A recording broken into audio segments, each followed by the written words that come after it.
Okay, so you watched our first I put a fake on video the in there. You world should of our probably delete brilliant that. women. The world of the ever-rising threat Wait. of the ruin. Yeah, just make it not Let's get you in viewable the game and then and show hit you the how to button do again. Hey, don't look at that. It's not on the internet. Yay! Good morning, the hottest of society. starts. Look, rated everything right. It's just the stuff that Becca messed with. Oh, thank you for that lie. I appreciate it. No, I put that there. That secret sneak peek. Yeah. All right, that's sneak peeks. First thing in the morning here. Oh, good morning, everyone, and welcome to Good Morning Society. I'm Becca Scott. I'm Ruel Gaviola. Good morning, good afternoon, good evening, wherever it may be, but it's morning time here, so we say good morning. We say good morning, and Yes. you will too.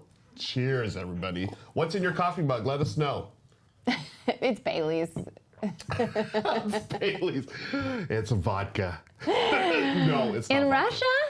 Not That's well, breakfast. Yeah, that is breakfast. Breakfast of champions, as they say. Wow, here we are, back in California. Yeah. We were on the road for a while. Was that only last week? It feels like a century ago. It really does. It seems like it's been a while. So much happened. Really. If you missed our little video last week, we were at GAMA Expo in Louisville, Kentucky. Hit the video. Just kidding, Ray. Just totally messing with you. All right. Ouch. Shots Got fired. him. So yes, Louisville or Louisville? Oh yeah, I'm so sorry. It's Louisville. Louisville. If you saw that video last week, you'll know what we're talking about. Becca found this sign that had all the different pronunciations. I still don't know how to say it, so I say Louisville, but I'm from think California. Us Californians can say Louisville all we want. Hola, Hornis. Good morning, everybody. I saw This Just 10. Miss Cambot, thank you for joining us. Good to see everybody here. And Bonsonator, who was on the stream yesterday playing some games with us, popped in. Hello, Bonds. Bonds, be careful on that drive. I don't know where you're going, but take your time and be careful out there. Imagine Eric, good to see you, friend. First time chatter, good morning. Excellent. So how has your transition back to routine and normal life been? Rough. I'm not gonna lie to you. I spent the last day and a half sort of sleeping, taking many naps. But your cough is gone, so that's exciting. That's great. It's funny how just being in your own bed and doing your own thing sort of helps with your health. Oh, yeah. Yeah, it's been great. But I'm a creature of habit. oh yeah, I get it. Yeah, it's oh my gosh. But you know, I went to Louisville, and then immediately after that went to Las Vegas. Oh my gosh, I forgot you double dipped. Yeah, total double dipped. Did the back-to-back thing, and it was a mistake. No. I loved the expo, GAMA Expo. I loved Dice Tower West convention, but doing the back-to-back, I need a little break in between. Yes, I hear that.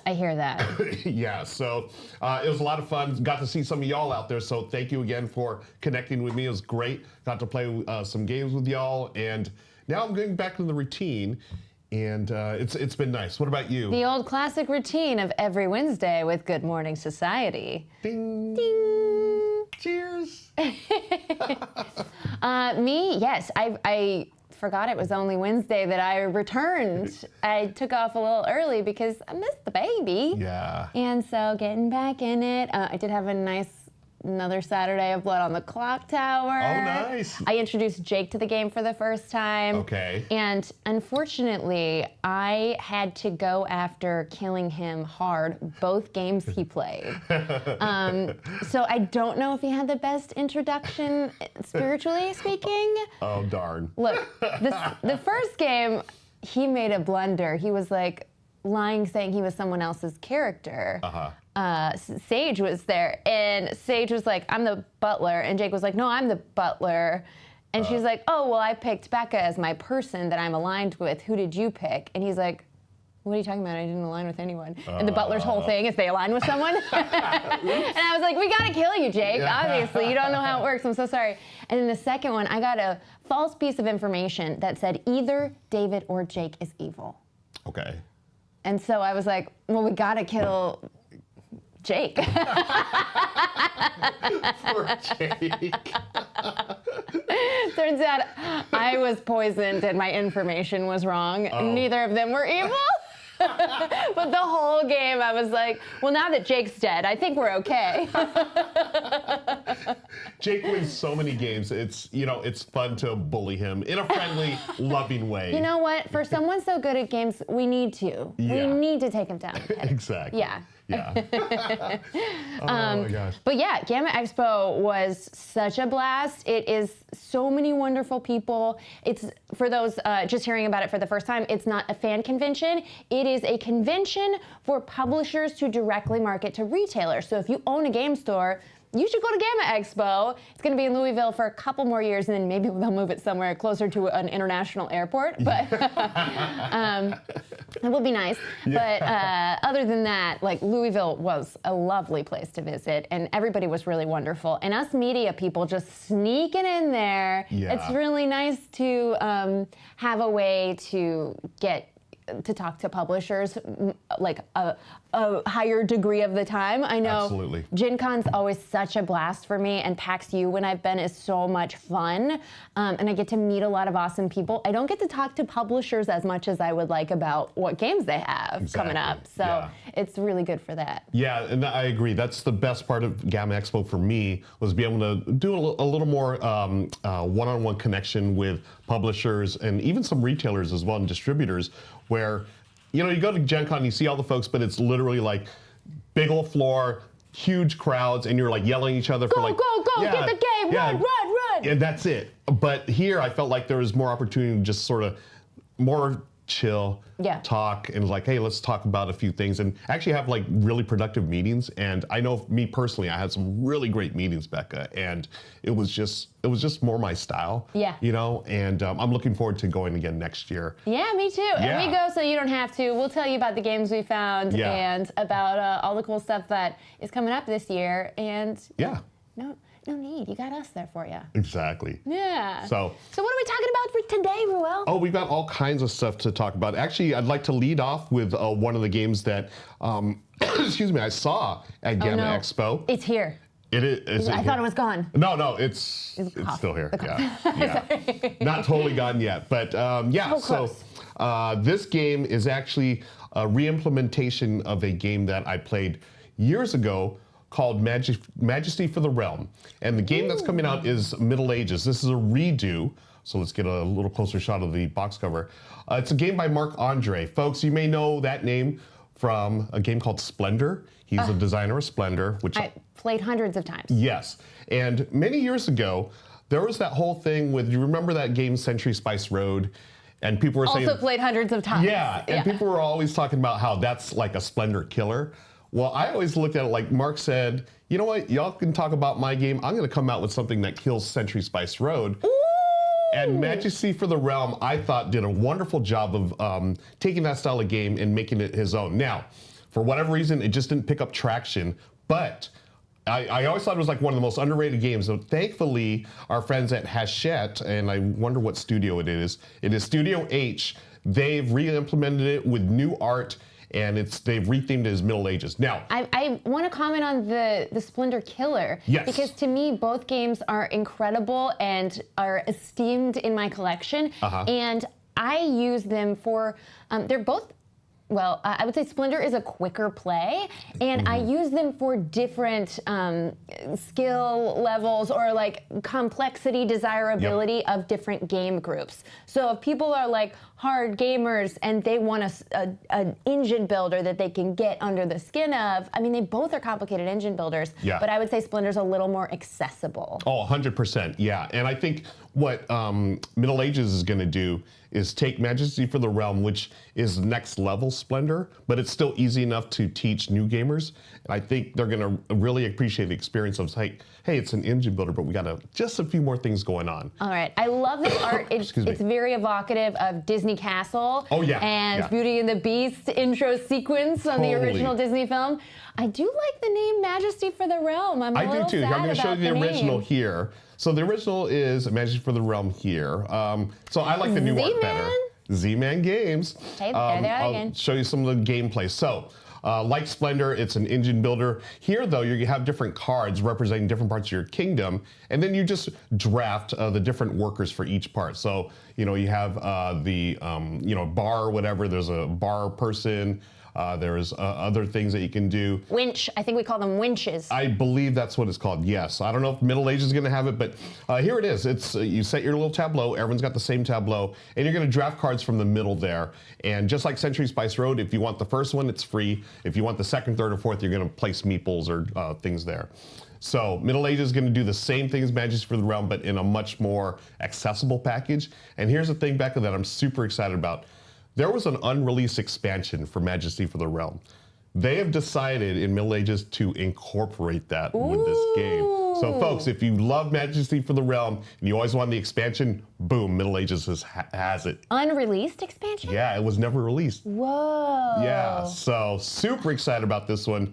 That is Middle Ages from Studio H, distributed by Hachette. Hachette. So yeah, super excited about that one. That was being shown at GAMA Expo. I believe this is a later 2024 release. It'll be out sometime this year. Cool. Yeah. Did you meet Mark? Was he there? He might have been there. I didn't meet him. Yeah. Excuse me.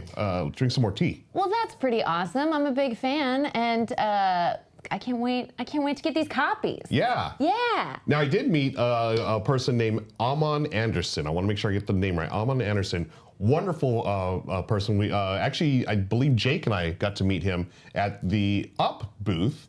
He's done a game called Gnome Hollow. That sounds adorable. It is super adorable, and not only did he design it, Becca, he also illustrated it as well. That is great. That doesn't happen enough. Yeah, right? I think the Above and Below guy is the only guy I can think of who's also an artist for his own thing. Yeah, Ryan Lockett. Oh, Ryan Lockett. Amazing. So Gnome Hollow, this one, I love the backstory of this. They actually had a bidding war for this one. Ooh, juicy. Yeah, like last year, I think it was at Gen Con or it might have been Origins, several publishers really wanted this game, and I'm really excited that the Op picked it up. I mean, the Op can probably win any bidding war. It is helpful to have the IP titles for exactly. some of the biggest games that normies know about, you know? Yeah, totally normies. I love it. Yeah, like Ice Cube said back in the day, big bank take little bank. So they've got some resources over there at the Op. And yes, I just brought up Ice Cube, folks. Shout out Thank you, love it, yeah. yes. So Gnome Hollow is a game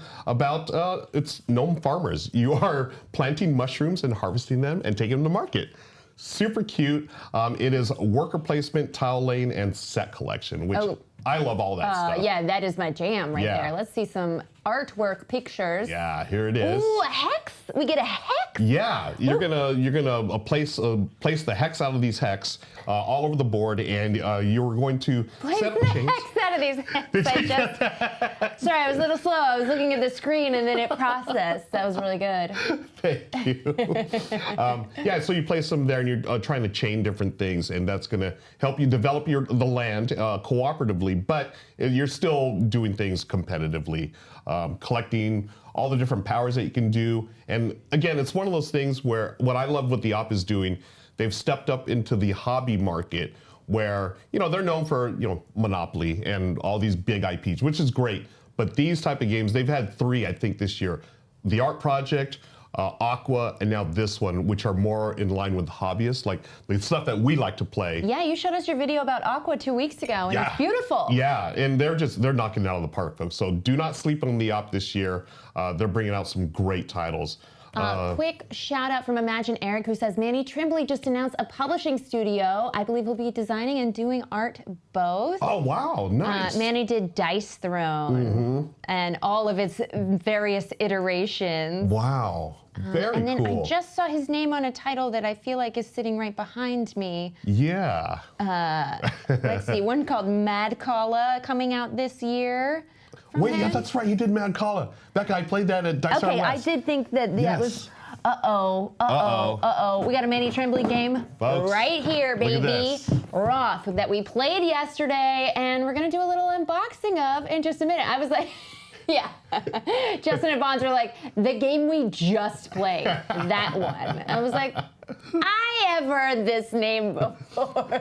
I'm super excited to see it. I have not played this one yet, and I love chip theory games. And Well, look, we have an outline, and this unboxing isn't on our outline. Should we do it now? let's do it now. Yes, please. Okay, is that possible, Ray? Could this happen with a top? Oh! Ray says it's a go. Okay. I was ready. I was ready. You were so ready. Nice. All right. Oh, I almost spilled the coffee, but I didn't spill the coffee, and that's what makes me a champion board gamer. Okay. Manny Tremblay's Roth, baby, let's go. Now, you may have seen us play through this on stream yesterday. We had Bonds in here. It was Jake and Alex Ward also playing, and what I love maybe the most about this game, it makes it really unique to me, is the neon. The neon colors, the neoprene matte, which I believe is in the base game. This is a prototype version, but I feel like these components are, at least in the Kickstarter, I'm gonna go ahead and say, I'm just gonna do that thing where I just say I know the answer when I'm not quite sure. So basically, it's King of the Hill, there's 8 zones, and you're playing to 40 victory points, and it's asymmetric. Each faction has their own neoprene, neoprene mat. Nice. And has, in addition to just little standard soldiers, which each have their own name. This is the witchy character. Hers are called Tyros. They have bigger soldiers bigger, lieutenants and whatnot that have different effects and abilities and are represented by dice because they have hit points and you rotate the die every time they lose an HP. And there are victory point tokens that are on each of the 8 spaces, and except for the first round, each round, at the end of it, you count up and add victory points for whichever you have the most soldiers controlling. Area control. Yeah. Cool. It's just basic area control, but Love it. really straightforward take on it, but with exciting powers. The asymmetry is really strong. I Nice. felt like all the factions had a really good shot of getting power in a different way, which was really exciting. And my favorite part about it is that I won. Always what I look for in a game, games that I can win. I'm super excited about this because chip theory games, they're known for having like super highly produced games, but they tend to be heavier.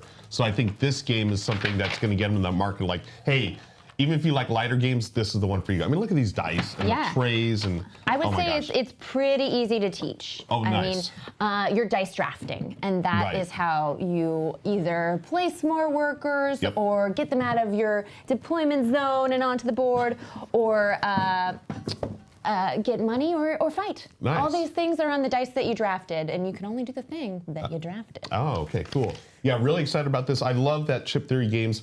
They're known, again, for their heavier stuff. Like, I played a game called Burn Cycle 2 years ago, which it's like literally burned a hole in my brain, but it was a lot of fun. But that, Roth, and also they have a series called 20 Strong, which is a solo game, and it's about this big, and it's same type of thing, dice, but it's super highly produced, but plays in about 30 minutes. So I love that they're trying to get a little more accessible and approachable with their newer games. Yeah. Oh, if you're interested in picking up Roth, they're on GameFound. Their campaign went live yesterday, and they've already, when we were playing the game yesterday, they were at 200,000 already. So oh my gosh. I'm sure they're way above that by now. Yeah. But if you are interested, grab a copy. It also had a solo mode and a co-op mode. We played the PvP mode. Okay. And big fan. Yeah. I'm in. Interesting. I always love when games have that option. You can play solo, you can play cooperative, you can play against your friends.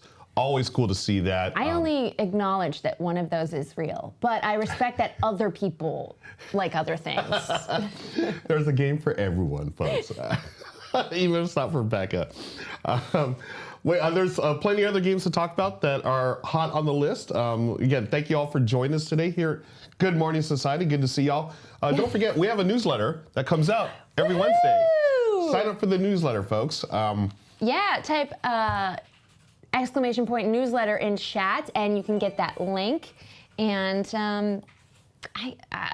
we'll check in. If you didn't get it, we'll check in, make sure that link worked. I didn't get the newsletter this morning, but I'm hoping everyone else did. Shout out in chat if you did get it. Also, I have to shout out that Balinized says, this board is giving me a contact high. Nice.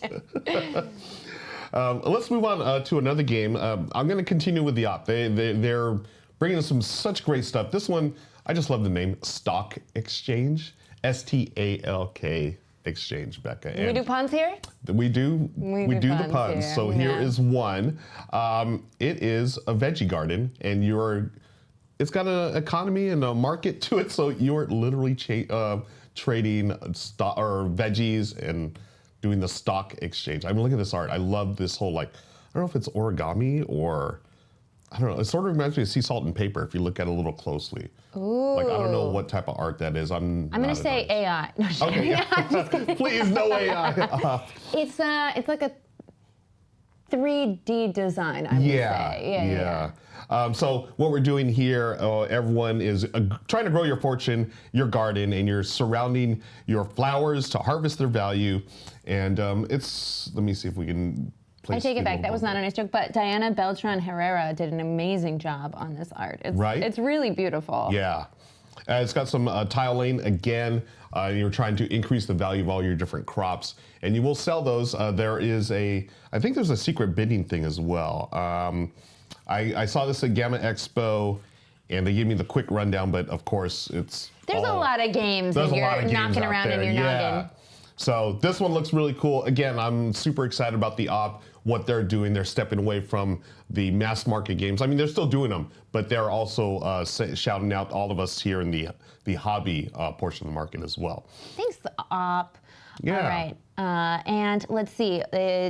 I wonder if we know when this one is gonna drop. I believe this is later in 2024. It doesn't look like anybody's gotten their hands on it yet because there are no videos. So I'm guessing we're gonna have to hold tight before we get some promo copies. Yeah. To get a little sneaky peek of. Yeah. All right. One more from the op. I know this is not the op show, but they've got some really great titles. And this one I'm excited about because this is a game called 10 Days in the USA.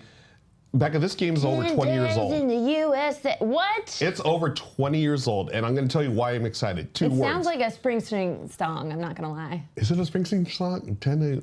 No, Born in the USA. It's one of the same. I don't know. if Bruce Springsteen made a game, it would be this one. It would be 10 Days. Okay. In the USA. 2 words. Alan Moon. That's why I'm excited for this game. Why Alan Moon? He is a designer of a little game called Ticket to Ride. Heard of it. Heard of it, yes. And if he's doing something with the op, I'm definitely interested. They're going to re-implement this game from 2023 or 2003. Oh my gosh, 2003. It's 2020. That's 21 years old. So it can legally drink now. Wow. So shout out to Alan Moon's game for being able to legally drink here in California. And making us feel old. Yes. Also, can't believe Asmodee let him get one game away. Right? I don't get it. Ticket to Ride is like one of their tent poles. It has its own booth at most conventions. Yes, has sold millions of copies. But this one looks like they're going to re-implement it through the op. It is, again, same Alan Moon design where you have cards that you're going to play and try to match. And what this is, you're taking a trip throughout the USA and you're trying to match the locations you're at with the different transportation. So you're trying to match up colors. Again, a very accessible family weight game. So if you want to go from Oklahoma to Pennsylvania, you would have a car there, or the plane lets you go further out. And you're just drawing until you have 2 racks and you're trying to get 10 states put together. And people do want to fly to Florida, is what you're saying? Yeah, well, I don't know if they want to, but I have no comment on that, folks. There are the racks there. There's plenty of good people in Florida. There are, yes. And so here are some of the tiles, they look like cards, but they are actual tiles. Oh, interesting. Yeah. So there's 10 days in USA, Africa. There's like all these different 10 days games. Correct. And I was looking up where they came from. Out of the Box Publishing, which is now out of business as of 10 years ago, 2015. Okay. And so it makes sense that somebody would snap up this property because it has a lot included in it. And our boy Alan Moon. Moon. you know? Why would you not want to republish something, keep it alive? Exactly. If his name is on it, it's good. Yeah, it's going to be a good one, folks. So looking forward to that one. Other games that we got on the shelf here to talk about. This one, personally, I got to play last year at Dice Tower West. I got to view a prototype, and it's now being published by Mike Fitzgerald, one of my favorite designers. He's designed one of my all-time favorite games called Baseball Highlights 2045. Of course that's your favorite game. Of course it's my favorite. I absolutely love that game. And Mike, he has done also the Mystery Rummy series. If you're into Rummy, he's done games like that. But this one, Scorecards, it's really interesting. It is a game where you are just drawing a card and playing a card. One of those simple type of games, Becca, where I can play with my niece and nephew. Exactly. And what's cool is every card has a different scoring condition. So if you ever played like Red 7 or almost, I guess it's sort of like Flux where rules change and stuff. Okay. But this is a little more accessible and a little easier to understand. You just as play long a card. as it plays faster than Phase 10, because let me tell you. Oh, yeah. Phase 10 with my nephew was a long game. More like phase 100 minutes. Phase 1 billion. This one you can see that they have different suits for various numbers, and you play one, and as you build a tableau, your player, you and your opponents, you're going to score based on what the cards say. And after everyone's played 5 cards, you look at all the scoring conditions. Whoever scored the most will get 1 victory point for that round. And then whoever scored the most on 1 card will get another victory point for that round. You play 5 rounds, boom, whoever has the most victory points wins. Cool. Pardon me if you already said this. Is this hand drafting? Yes, yeah, okay, card drafting, great. yeah. Oh, it's actually, you start with a hand, and then draw 1 card off the deck, and then play 1 card from your hand. Draw 1, play 1. Okay, Yep. so you're not passing. Yeah, that's it. Interesting. Yeah, super easy.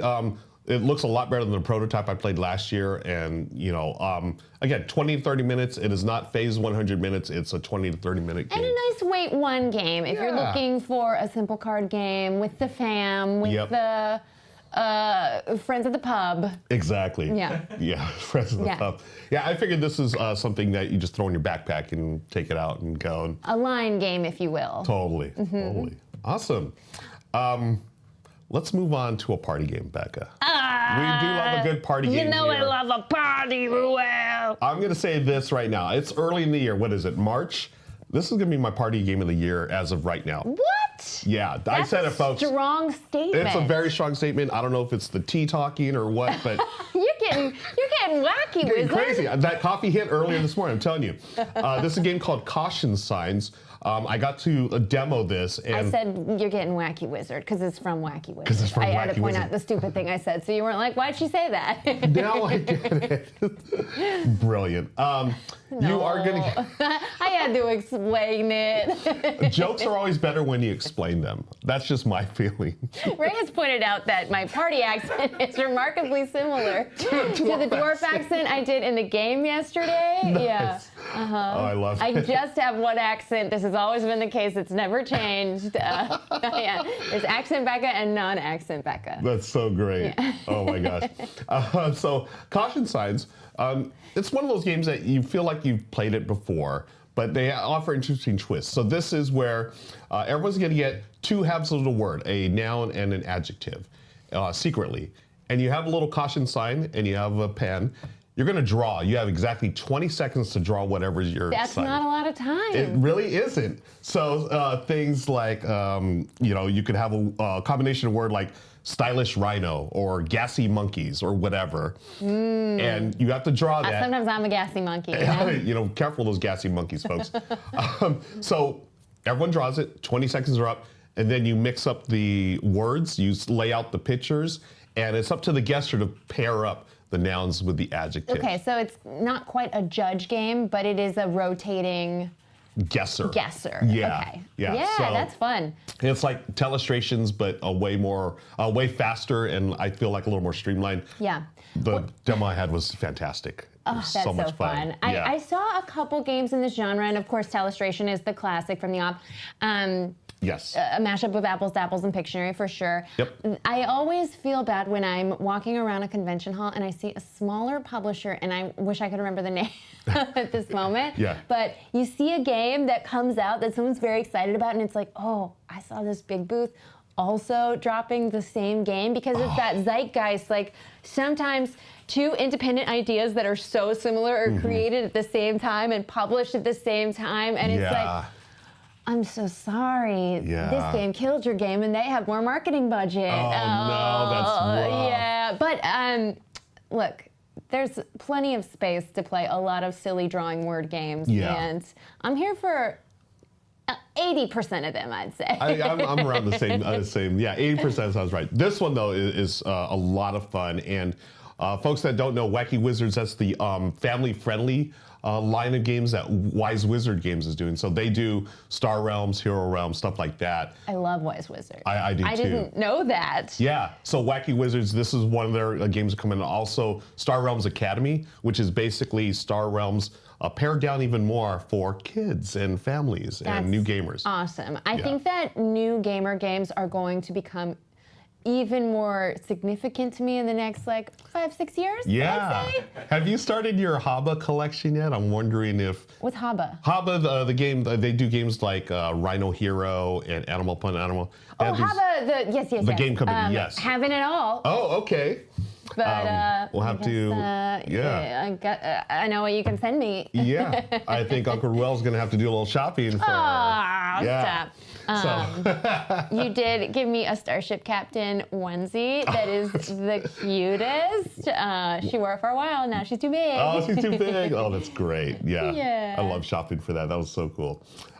More games. We got more games to talk about. More games. Now, this next one, I saw it mentioned in a newsletter as someone's #1 game of GAMA Expo. Oh, that's right. It was in the GAMA Expo Facebook group. Which I never opened Facebook, but I did just join the GAMA Expo group. Someone said this was their absolute favorite game of the year there. This is Ulta Match from Fireside Games. You may know them from publishing games such as Castle Panic, and they also have a kids version called My First Castle Panic, which someone may be able to play real soon. But this is a game of it's a number game, and you're just trying to, sort of like the Mind, you're trying to figure out it's a cooperative game. You're trying to get through the entire pyramid of cards here. You're trying to figure out through basis of play and deduction, like, oh, does Becca have this card that I can play to wipe out this card? So you want to get, like, say, that number 8. You can play a matching number, you can play a matching color, or you can do a little addition or subtraction to get that 8 out of there, and then you continue. What's the win condition? Get rid of all the cards in the pyramid. That's it. Okay. Yeah. So as you go, co-op, yes. Yeah. So as you go up, you're going to reveal more cards. It's not about winning individually. No. Yeah. Yes, as co-op games often are. Yes. Yeah. There's this concept of cooperative play, Becca. I'm so familiar. So this one was really interesting to me. I didn't expect much, but the demo I saw, like, okay, I can see how this would be fun. And again, another quick game that you throw in your backpack and go with your friends to the pub. And as much as I goof on co-op games, I do really enjoy playing the Mind in the game. Yeah. And so I would be down. It's nice to have, again, a simple, low-weight game for those times you got to throw it in the backpack. Yep. Also, a warm-up and a cool-down game. Oh, Gotta yes. have them. Yeah. Yeah, that's always nice. Right? I After Twilight love that. Imperium, sometimes your brain just needs a nice friendly card game. Yeah. Do you remember? Okay, so there's this time we played Twilight Imperium at your place years ago. Do you remember what our cool down game was after Twilight Imperium? Root. Yeah, we played Root as a. My brain was just so fried. I'm like, should I play more games? I think with I this? won as Marquise the Cat. You did. Yeah, I lost as the Birds. I mean, not think. like I ever remember my wins or like write them down in a spreadsheet or anything. Now, I do know this. Jake won Twilight Imperium. It was a 4-player game. Yeah, he's always won. Yeah, but then you did win Root right afterwards. Small victories. I mean, big victories. Take them where you can get them. Small victories. Yeah. More games. I played this one at GAMA Expo. Actually, I played this with Jake. And I don't know who won, probably Jake, but it could have been one of the other people we were playing with. But Captain Flip. Oh, I saw some video footage of this in our recap video. Yeah. Yeah, it looks really cool. So cute. It's a tile laying game. Everyone has their ship, and you're just laying tiles for the different parts of the ship. And what's great is you pull it out of the bag, And if you don't like the side you pulled out, you can just flip it over and place it on there. But if that's that push your luck thing, you don't know what's on the other side, so it may help you, it may harm you. And basically, you're building your ship, and you have set collection things that you can do. Some will give you more money, which of course is points in this game. There are different pirates that have different abilities and whatnot. Oh, foot stuff. Yeah. Oh. Twitch terms of service. I forgot. I forgot what we're doing here. So yeah, really fun set collection game. Played in about 20 minutes. You were just there to demo. We ended up playing the whole darn game, which was fun.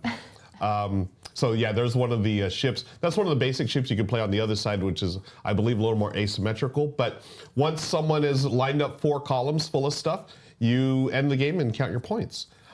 Really cool. It's got that spatial element that I love, where certain columns are some points, rows are some points, and whatnot. Yeah. Yeah.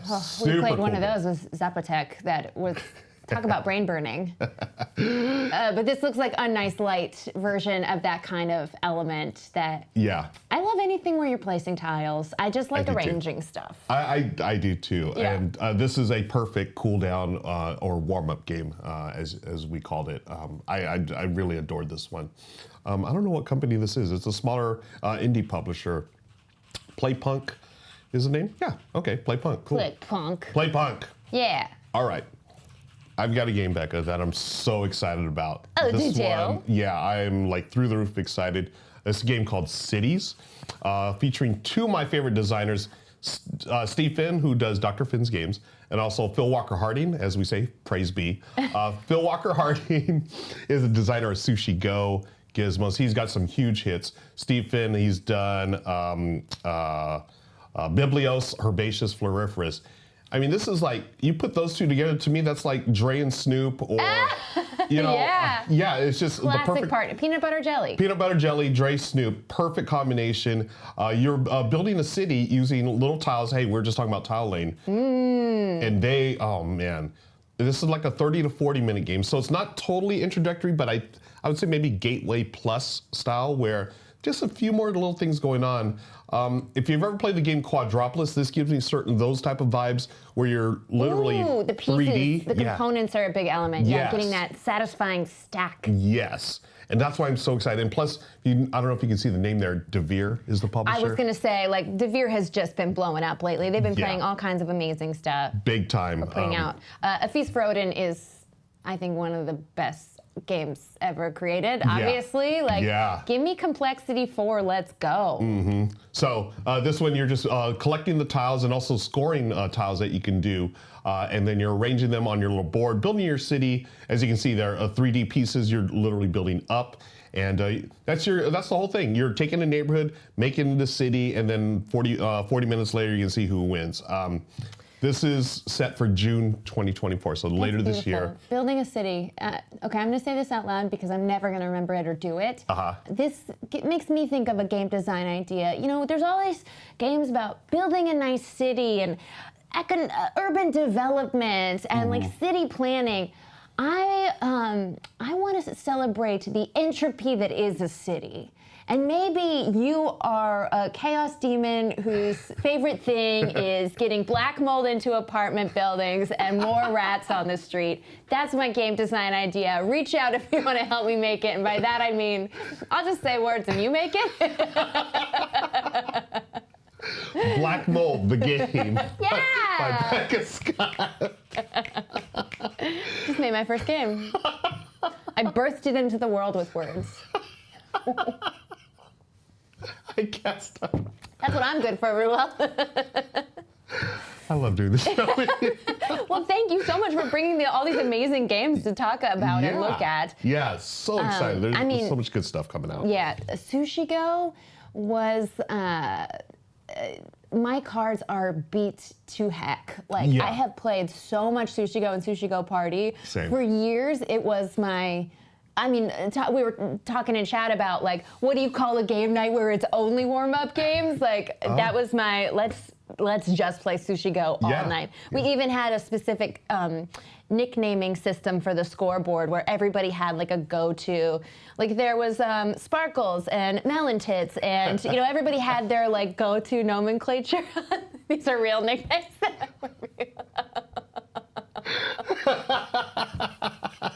Family-friendly fun.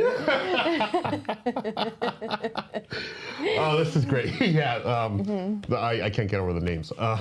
Yeah, I love game nights like that where you do the lighter stuff. It's cool. And like Phil Walker Harding, praise be, he does games that are like just perfect for that. 20, 30 minutes. Barron Park. Have you played Barron Park? No. I need to let you. I'm gonna let you borrow my copy. It's fantastic. Another tile. Just come play it with me. Yeah, let's play it sometime. You're building an amusement park full of bears. It's very cool.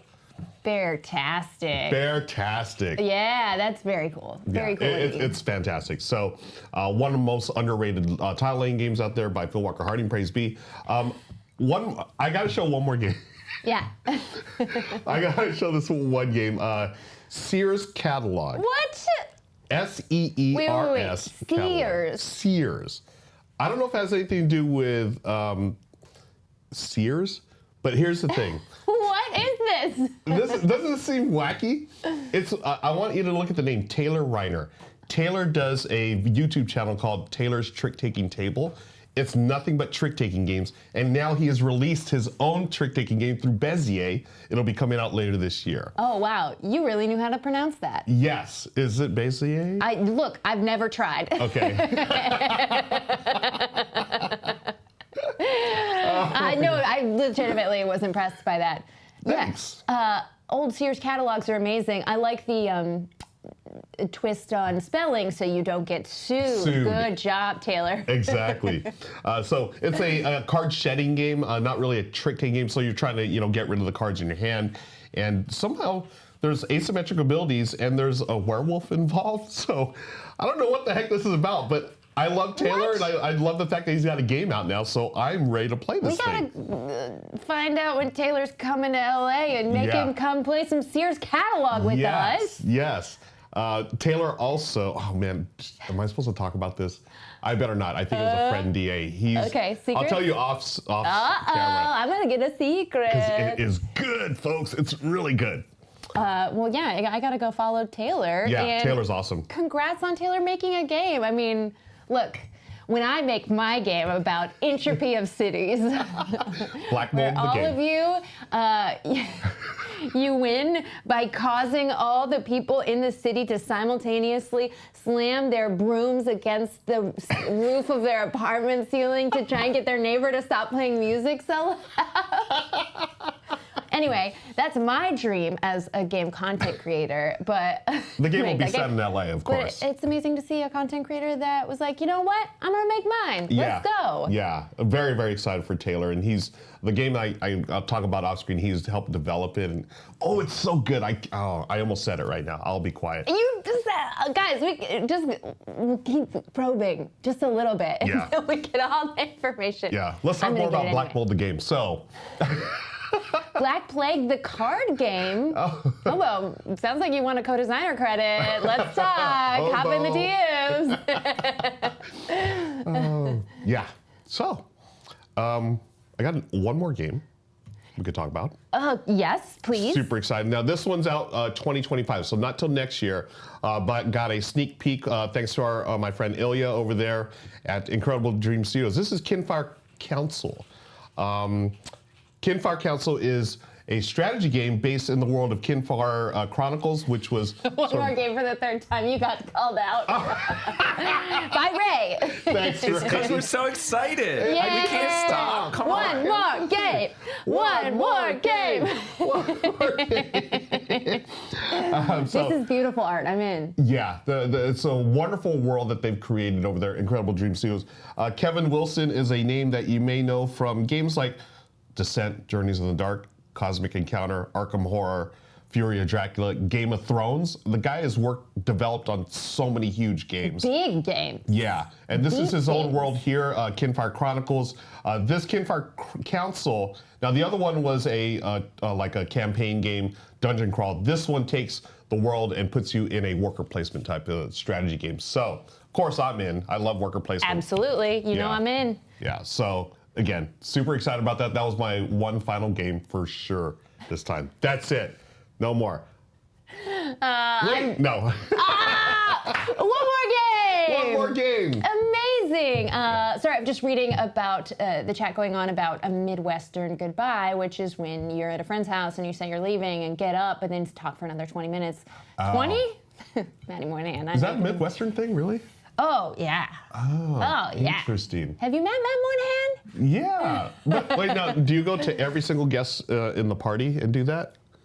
No. Just sort of like... You say goodbye to most of the guests, and then the one person that you were talking to, you talk to for another 20 minutes. And then you say goodbye to everyone again. Gotcha. Okay. Okay, back to Campfire Council. Yes. So we got worker placement going on. Yep. I see it's not coming out until 2025, so we don't have much photo and video to go off of except for this art. But was Campfire the original dungeon crawl? Yes, Campfire Chronicles. The Chronicles. Yeah, really cool. I got to play that on my channel, folks. You might have seen it. Just a really neat, going out, leveling up your characters, punching the bad guys, and then continuing the quest. A really cool campaign. And I'm excited because I love the world and the fact that we can now play strategy and politics, 2 to 6 players.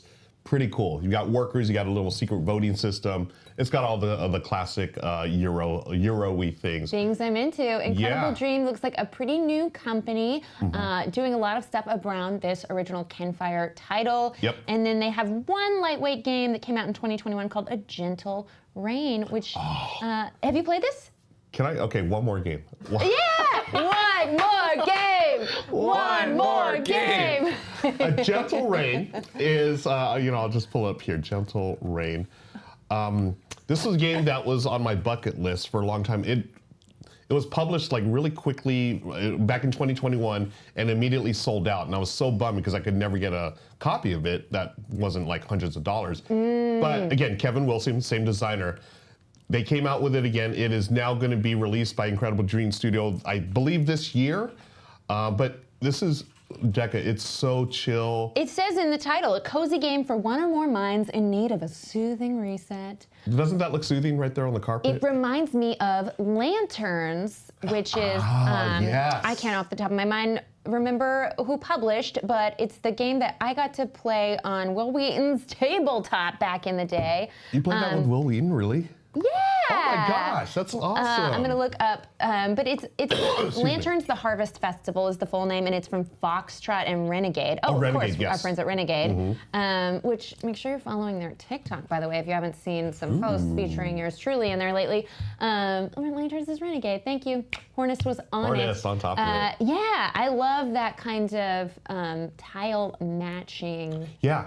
Cuteness. Yeah, that's all it is. It's matchy-matchy. You play a tile and try to match it to place the matching token, and hopefully you score enough points to win. But it's all about the journey. Yeah, well, it reminded me of Undergrove, which is coming out from AEG, which is the new Elizabeth Hargrave, that has that same, in between the tiles, there's a little circular wood tile that is holding them together. I don't know what it does mechanically, but I wonder if Undergrove was inspired by that component. It might have been. Now, this one is definitely way more streamlined and easier to pick up than yes, Undergrove is very complicated. Yes. Yeah, this, I wouldn't call it cozy and gentle by any means. Yeah, this is definitely a cozy and gentle game, which is, what you'd like to play when you have a cup of tea in your Good Morning Society mug. Speaking of mugs, oh gosh, mine is empty. If you want a special Meepleception mug with the Good Morning Society logo, you can go to shop.goodtimesociety.com, or we'll put it in the newsletter next week. And you can pick up some merch. If you have merch ideas that you think Good Time Society should put up there, it's actually pretty easy for us to develop new stuff. We use Fourth Wall, and they have really cool stuff there. You can get the Maddie hat, which is a bucket hat with our new logo. We got a merch request in the chat. Oh, okay. One more game shirts. One more One game. game. One more game. Okay, if this bit continues, it'll be a shirt. I love it. Let's make this happen, folks. One more game, one more shirt. I mean, it's got to have Ruel's face on it. That's just a must-have. Yeah. Yeah. And his face on that shirt. Well, is there anything else that you wanted to talk about before we let the people be free to go about their Wednesday? No, I think that's we've covered the stuff that we're excited about. I don't know. Do we want to do that video thingy? I don't know if Oh that's part my of. gosh, it is so fun. Okay, so Maybe we is there- lead end with that. Maybe? Yeah, I think we'll end with that on the way out. Okay. So I don't know if there's any lead-in you want for this, but there's just a delightful video of your trip that you were kind enough to share with us. Yeah. And I think that's all we need to say. Before That's we it. go to that, another way that you can support the channel is by going to patreon.com/goodtimesociety. We're gonna have more exclusive Patreon videos up there soon. We're gonna get some games with patrons going pretty soon. And it's just a great way to become a greater part of the community. There are already some Discord channels that are only accessible to patrons. And I just darn appreciate it. Yeah. Darn appreciate it. One more game. One more game. Aside from that, we will not be streaming tomorrow, although we do usually put out some stream videos on Thursdays, but not this week because we're going to be filming some of our elaborate gameplay videos that are edited board game content. We're playing a game called Word Traveler, and can't wait for you to see that playthrough. It's going to be really fun. We've got Josephine McAdam, Whitney Moore, and my new friend Chris Grace, if you watched any of my Blood on the Clock Tower streams, that are going to be filming, but we won't be live with that, so that'll be coming out soon. And that's all for me. Anything else before we go to your super top secret little travel video? For me, no. I've got some gameplays coming up on my channel. You can find me at Ruel Gaviola here on Twitch or on the Roth channel. Roth Runs Through. I'll be working with him next Monday. We'll be doing a top 10 list. But tomorrow on my channel, I'll be playing Ascending Empires with Bonzinator. She's coming over to my home studio. We're going to be filming that. So. Oh, so fun! Yeah, I love that. so check that out, folks. Bon's the best. Yeah, thanks. And I think that'll wrap it up for this show, Becca. But we do have that video. Stay tuned for that. You'll see what's going on We'll with see you next Wednesday for more Good Morning Society. We didn't plan Hi, that. friends. I'm reporting from Baker, California, home of the world's largest thermometer. Let's learn about this unique piece of architecture. I'm going to give you 2 truths and a lie about the world's largest thermometer. See if you can figure it out. Number 1, the world's largest thermometer stands 135 feet tall. Number 2, the world's largest thermometer displays the current temperature here in Baker, California. And number 3, locals like to use the world's largest thermometer as an oversized victory point tracker. Do you know what the truths are? Do you know what the lies are? Of course you do. I was being a little silly. We all know that the world's largest thermometer is only 134 feet, not 135 feet. All right, until next time, this has been Ruel Gaviola from Baker, California, home of the world's largest thermometer. Bye, friends.